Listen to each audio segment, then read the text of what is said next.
Yes, this was. So this isn't what it says in the brochure, but hopefully this will be a good talk. This is a new talk based on a blog post that I've written. As you'll see, these are very new slides. This is the master version because it says conf name on there, and I've completely forgotten to change that. So yes, I know where I am. Anyway, a little bit about me. Who was in the previous talk that I did? Okay, so a bit about me. It's there. I'm an environmentalist, as has already been said. I'm also on Twitter and Medium. I spend a lot of time doing consulting work for companies, and that's my LinkedIn.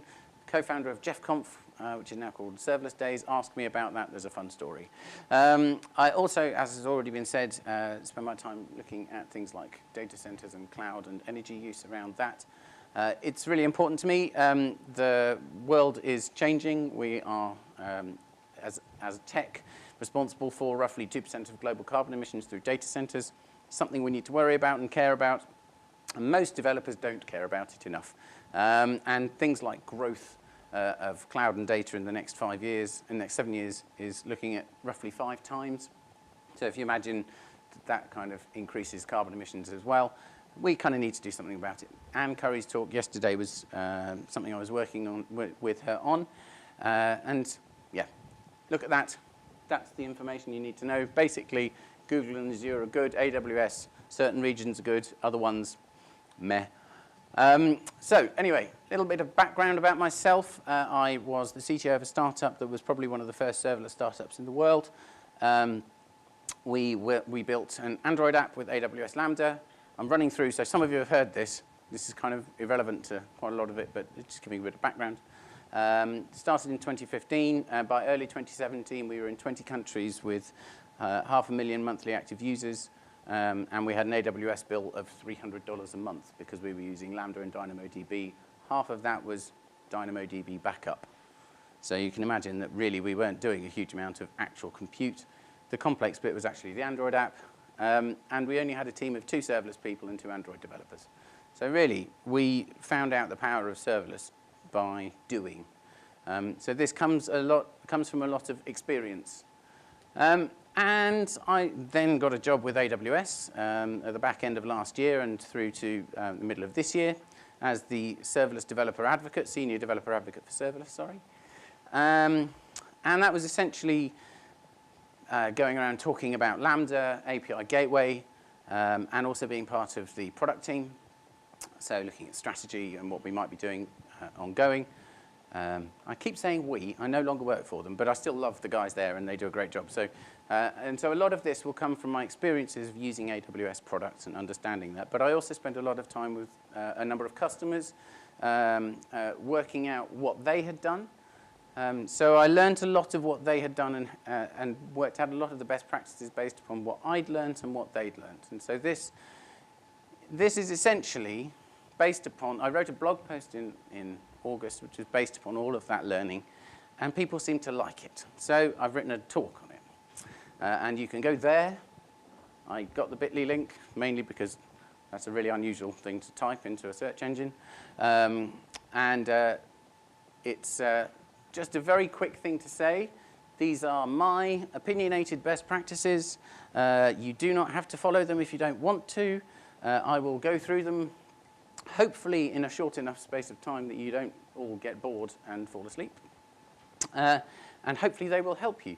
You can break the rules, but understand why you're breaking the rules is all I will say. So understand why I've talked about them, understand what they are, and then understand why you want to break the rules. And I'm quite happy with that if you do that. But don't just ignore them. So what is serverless? Some of you were in the previous talk, so I'm going to race through this one. So what is serverless? Event-driven, asynchronous. It's not function as a service. A serverless solution, so an application that gets built is one that costs you nothing if nobody is running it. Costs you nothing to run if nobody is using it, excluding data storage costs. So if we had dialed down the users to 0 on our Android app, we would have probably been paying, I'm just thinking off the top of my head now, maybe $100 in total. So it would have cost us very, very little to keep that application actually running. And that would have all been data storage costs. So you can see that, in my head, that's a very, very good trade-off in terms of the value that it comes to. and it's an economic and not a technological definition. And again, this runs through a lot of the best practices. To kind of keep those in mind. And serverless is about business, not technology. So these are standard slides through a lot of my talks. So let's go through the serverless best practices. That is the blog post and my picture. Go and have a look at the blog post, because basically what we're going through is the blog post. So quick, 8 best practices. Each function should do only one thing. Functions don't call other functions. Use as few libraries in your functions as possible, preferably 0. Avoid using connection-based services, e.g. relational databases. 1 function per route if using HTTP. Learn to use messages and queues, asynchronous. Data flows, not data lakes. That's my favorite one. And just coding for scale is a mistake. You have to consider how it scales. Now, some of those kind of fit together and some of them don't, but that's roughly the order we're going to go in. This is going to be quick. So each function should do only one thing. This is about scaling and error isolation. And a quick way of putting it is if you use a switch statement, you're probably doing it wrong. I love functions. And why do we do this? There are lots and lots of tutorials out there that tell you that you should put functions into what's called a mini-lith or a microservices. You know, that's kind of the idea of a function. And that you put multiple logic elements into a function. And I really quite get annoyed when people do that. I think that's the wrong way of approaching it. I think it's an easy way to show you how functions may work, a very good hello world, but I don't think it's a particularly good way of building an application. And basically the reason is this, is that it kind of makes the assumption that when you build a function, all logic is equal. Every piece of logic within a function, these little diamonds, they're just pieces of logic, they're all equal in a function. So when you scale up, everything's going to be equal when you scale up, and isn't it lovely? Except, if that assumption is correct, then you're fine. But it isn't. It never is. There's different bits of logic are always going to be more important or less important. And you don't know which ones they are necessarily, but you know, generally, if there's more lines of code, you're probably thinking it's more important. So you're probably ending up with something more like this. So you end up with a situation where memory and compute is allocated differently. So you've got bigger chunk. It might be the kind of thing that, you know, it might do, you know, some heavy compute of some sort. It might do some manipulation of an image, or it might do something else. And something else might literally just put something into a data store.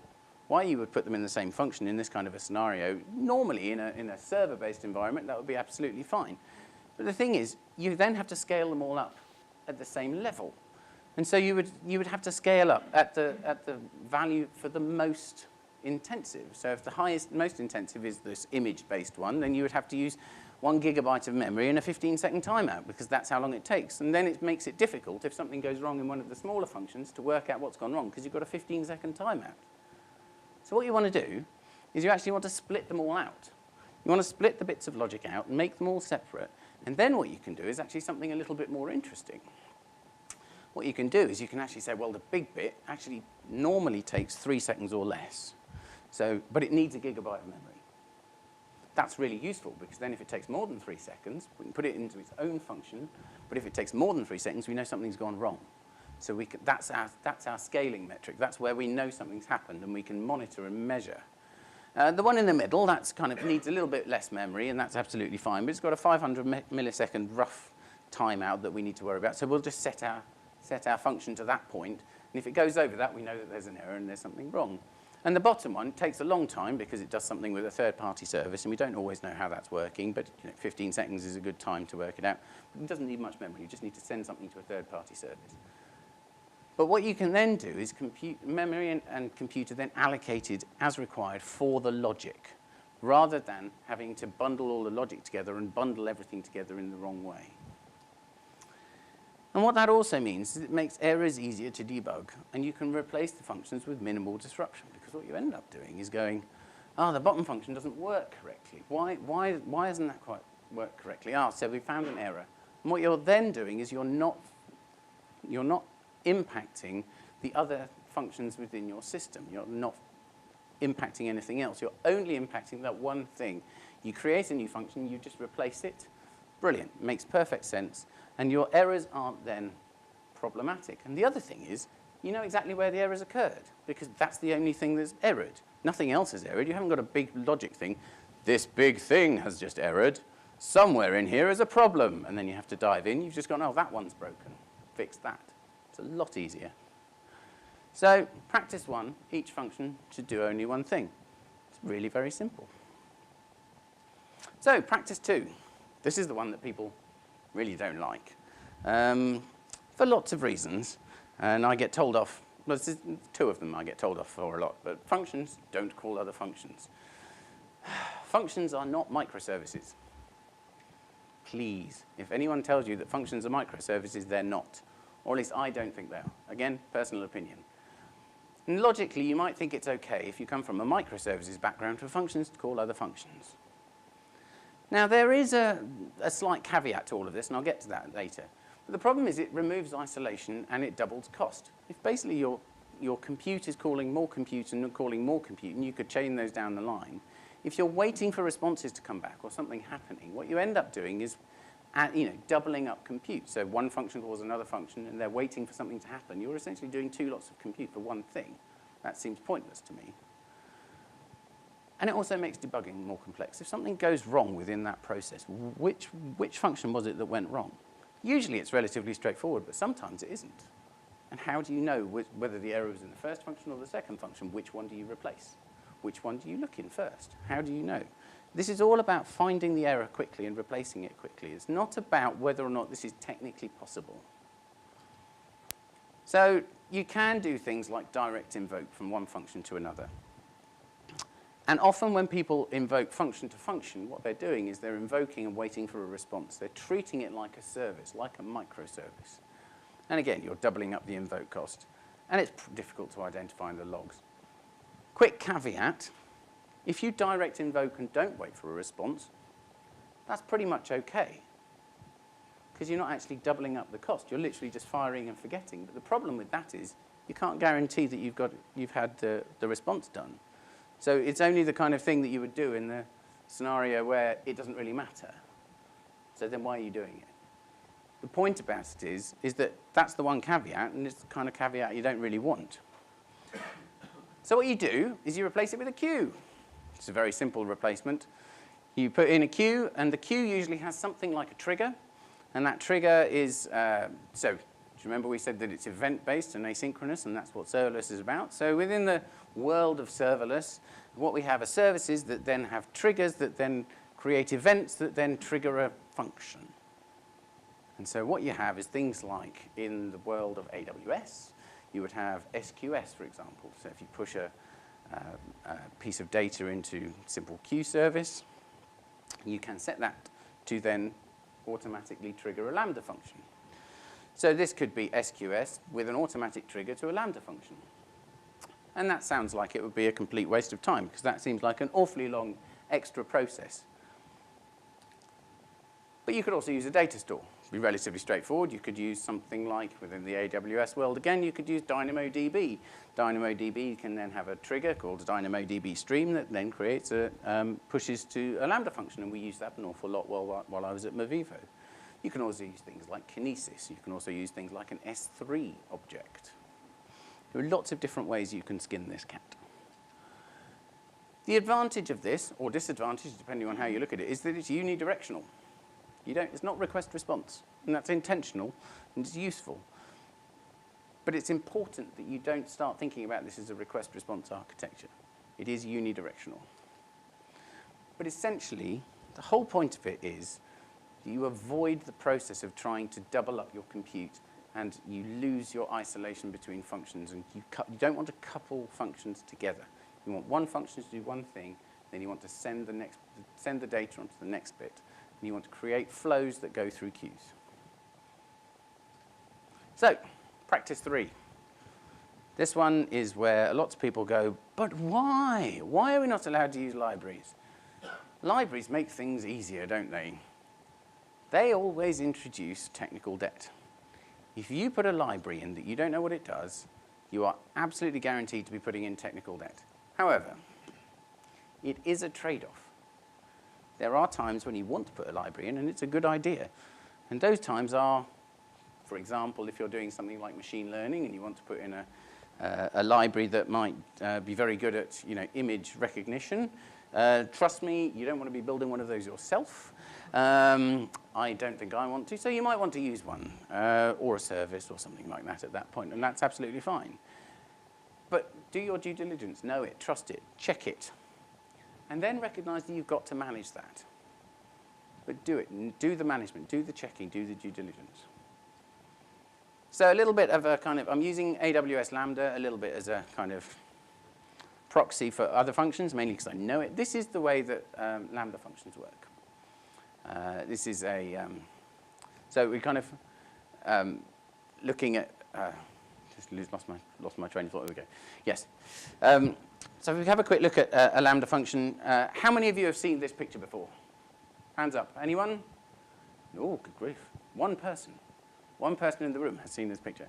So the way that function as a service works is that when you chuck an event with a bit of data towards the function as a service, it goes, brilliant.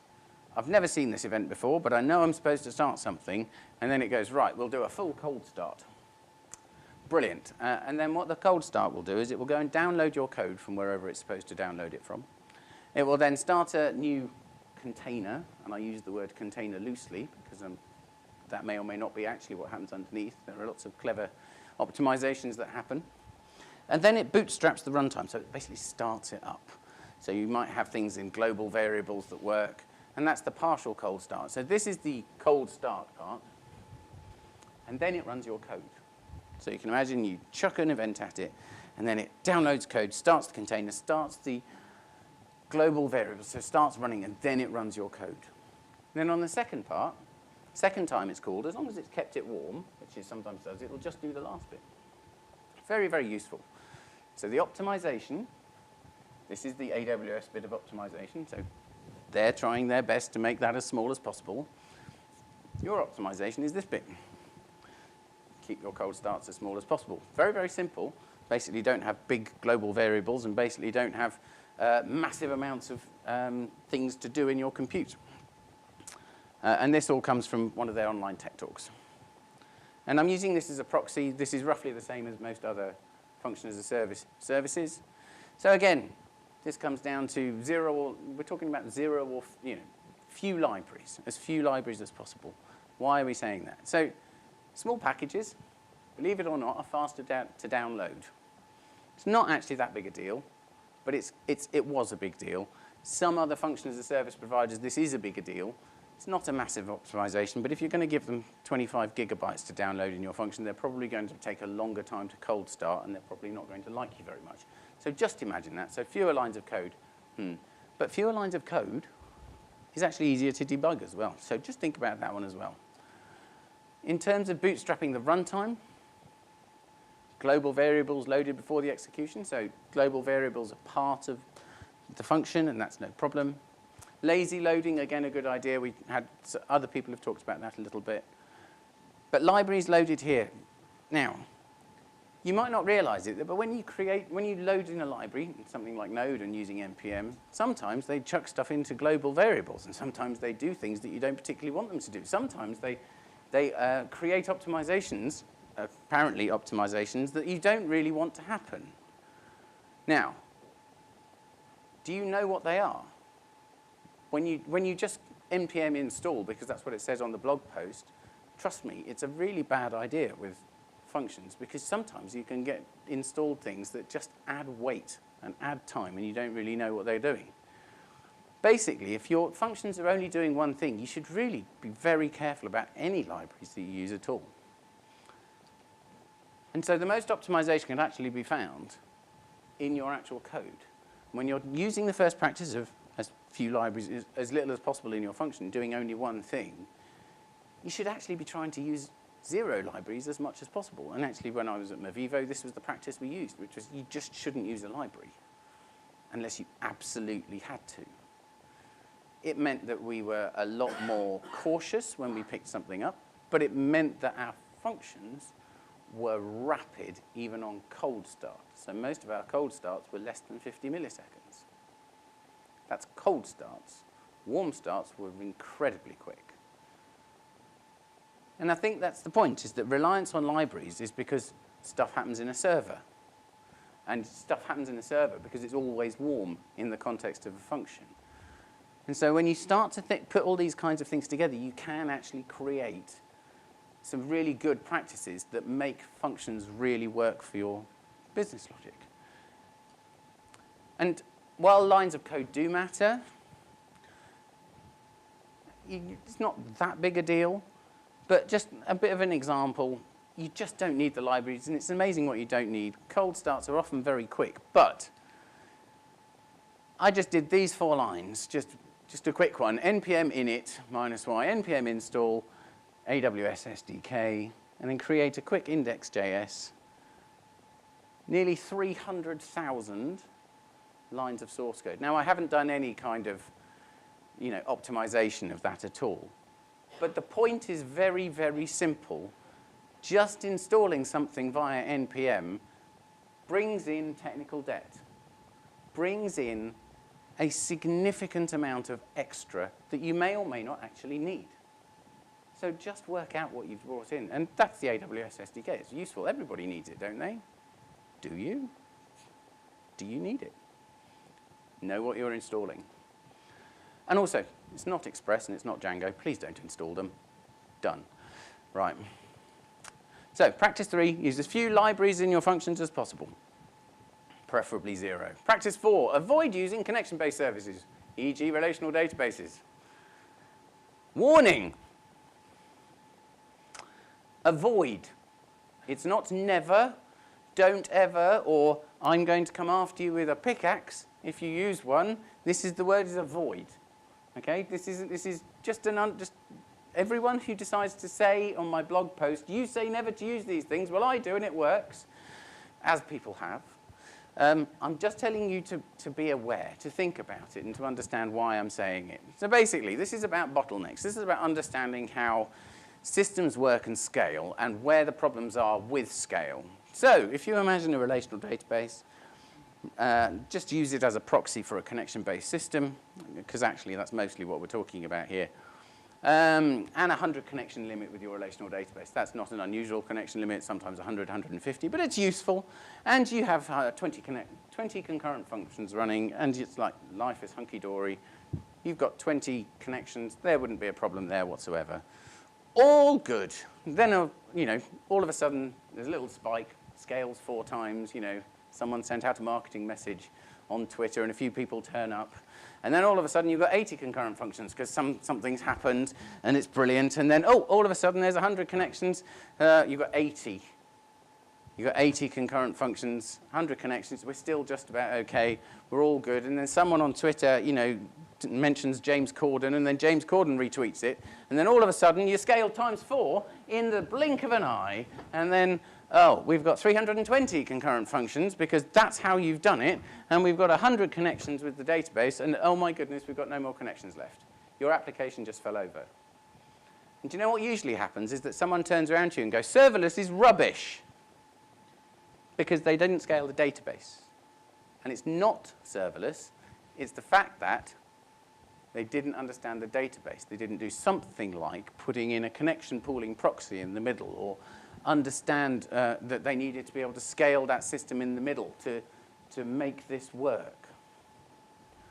Or use a completely different service to make this work, like DynamoDB, with some sort of understanding of how that might scale in the scenario. The point is, don't blame something else when you don't understand how it's working. And a managed service interface is more likely to be able to scale up. Someone else managing your scaling up is probably going to be a better idea than you putting something in a relational database and hoping you're going to be able to manage it, because it probably isn't going to be doing something like that. And also with something like DynamoDB, which I'm using as a proxy for other things, you still need to be aware of things like provisioning. You still need to be putting things like, it reads and writes. You still need to understand about those and have maximum limits and things like that. So this is about upstream scale, and also things like downstream scale as well, things pushing information around. So, your serverless functions will scale to a point, what that point is, and you've got things like your connections, your data layer, You've got other services. What happens with your analytics if you all of a sudden have a massive spike? Are you going to overload whatever analytics platform you've got? Or if you've got an API that you subscribe to and you've got a maximum limit on that API, what happens if you all of a sudden scale up? You've just got to understand what other things are going on around you. And just be aware of things like I/O on cold start as well. So you may have to rethink your data layer. Small spikes in function can max out things like database connections.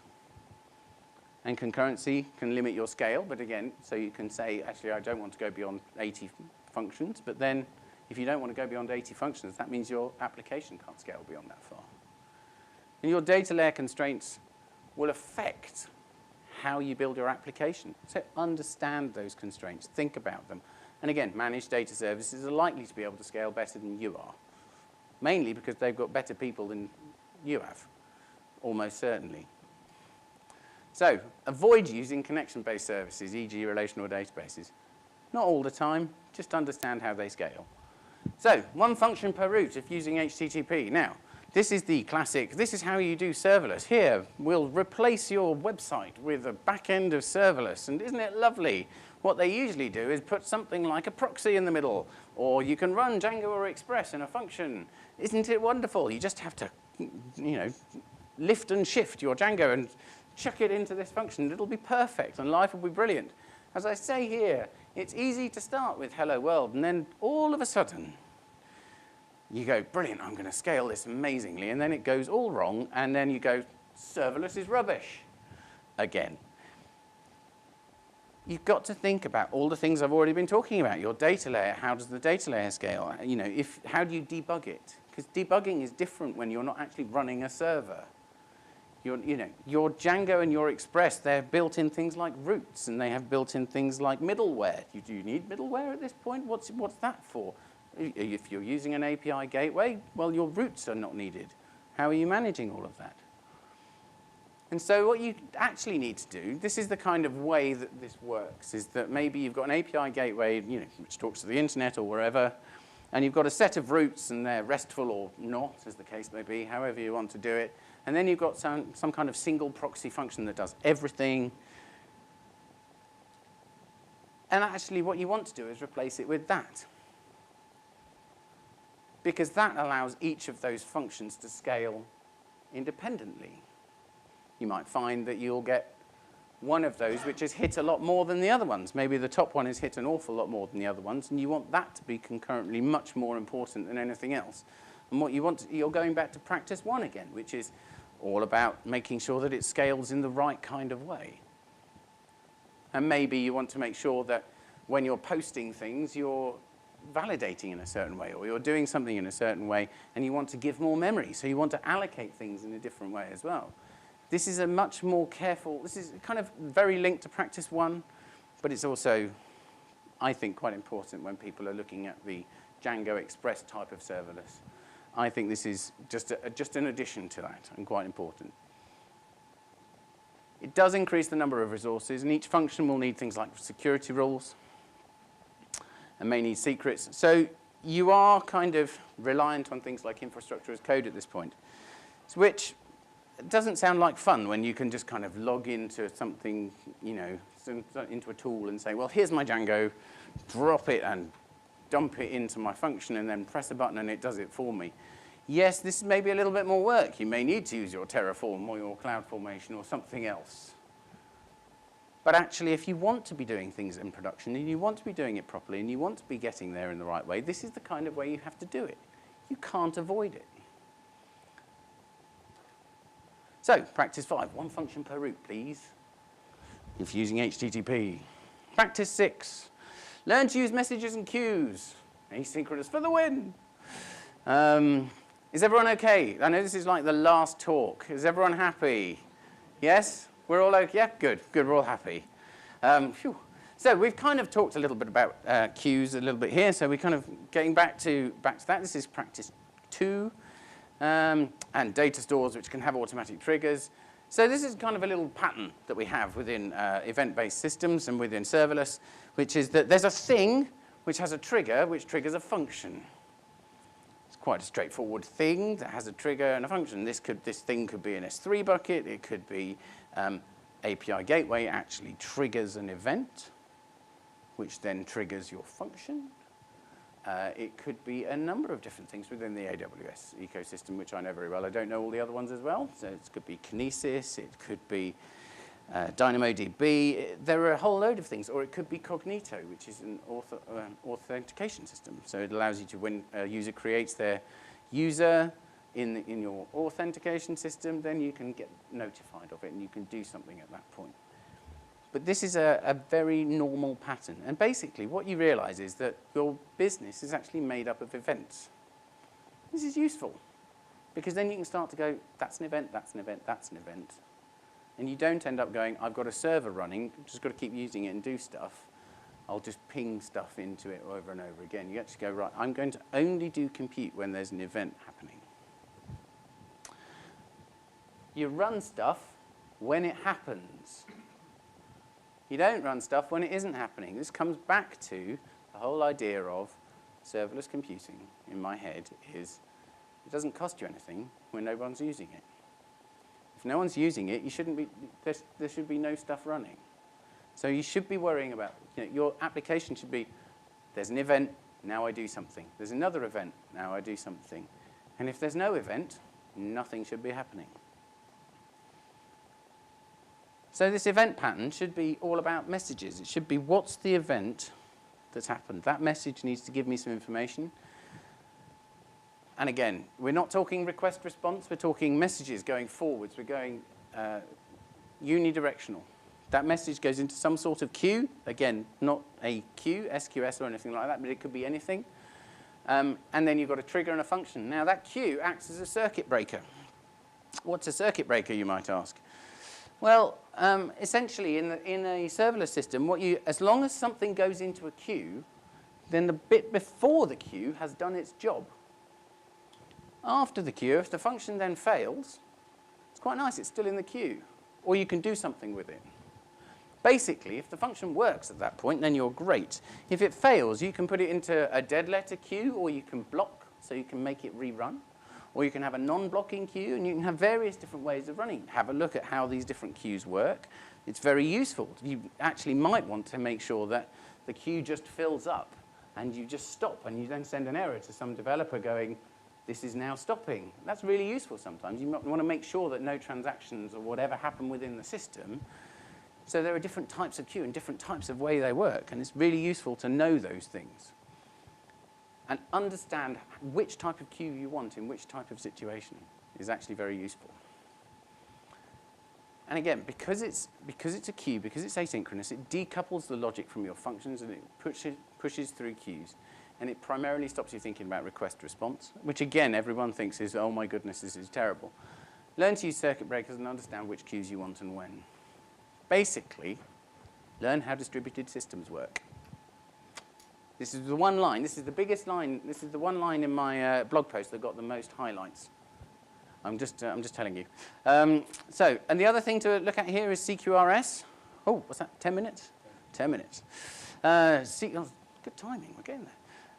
So CQRS. Who's heard of CQRS? A few. So I'd suggest everyone else goes and has a look at this. It's really interesting. I'm simplifying it massively by basically saying reads and writes go through different routes. But essentially, that's the point. You are separating out. It's basically the opposite of an ORM. I hate ORMs, just so we're clear. And you basically build things around triggering on data writes. So you trigger flows of data on data writes, build caches to read from, rather than just using a relational database here and there. And it's asynchronous as well. So practice 6, learn to use messages and queues asynchronously.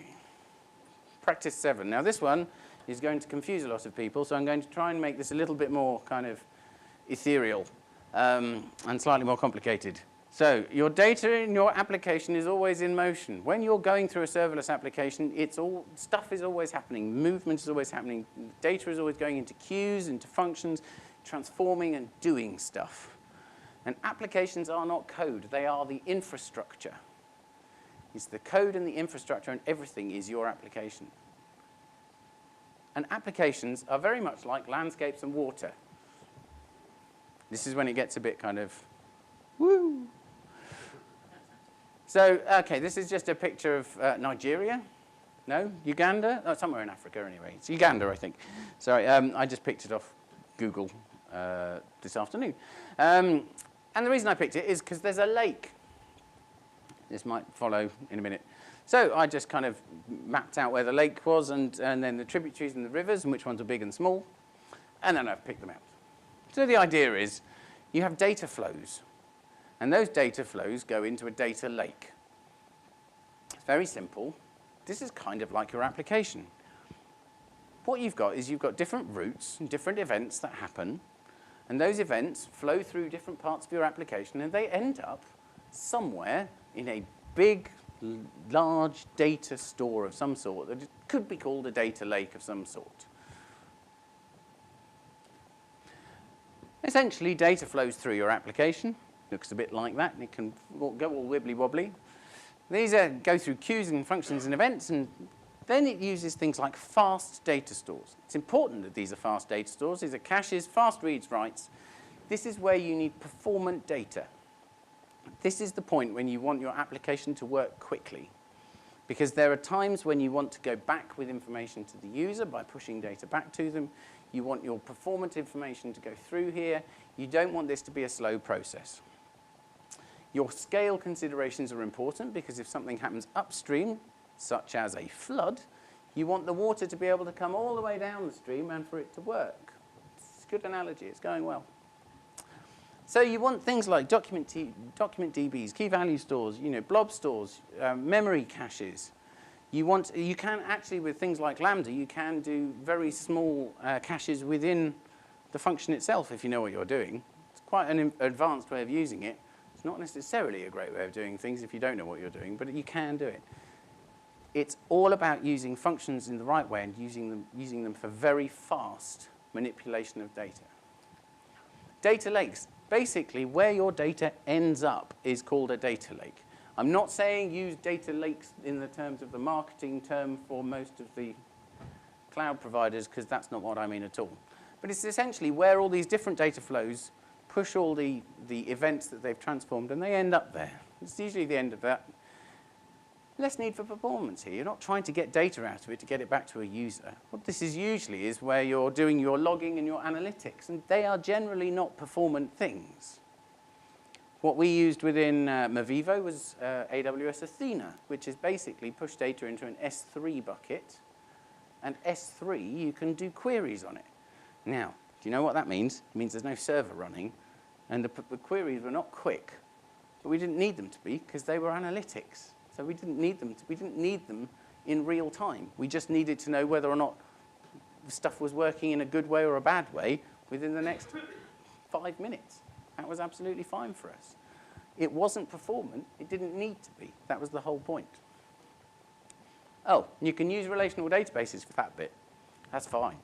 And again, when your application changes, what you don't want to do is have to be damming a lake, because lakes are complicated. If your data is rigid, if you've got a rigid data structure like a relational database, which is a very rigid data structure, it's far harder to change that than it is to go into the middle of a data flow and go, actually, what we're going to do is we're going to point that to a different queue and then have a different flow of data. That's what that is. You're just rerouting data into a different flow that can end up in the same lake. It can have the same information or slightly different information. You can make it better or worse. Applications always change. Allow for this. Understand this. Your application is not built and then it stays the same forever. And if that's the way you build applications, please change it. It's terrible. So your data flows. Your application is more about the flows than it is about the lakes. I mean, this is all very analogy-based, but it makes sense when you think about it. So practice 7, please practice data flows, not data lakes. Practice 8, just coding for scale is a mistake. You have to consider how it scales. Just because the function scales does not mean everything else will. I've said this a couple of times in various different ways. This is all about thinking overall across all of the practices. Just because someone tells you that function as a service is going to allow your massive scale does not mean that everything else that you connect to will, upstream and downstream. Think about that process. Your application is more than just functions. It always will be. This is why I say over and over again, serverless is not FAS. Serverless is much more than function as a service. It's all of the services. It's the applications that you connect to. It's the third-party services. It's the analytics, the logging, all of the ways of connecting it. It's everything. It's the queues, the messages. It's everything. What are your data stores? How are they working? Your third-party services. What are your dependencies on your application? And what happens when it scales? Do you know? Have you thought about it?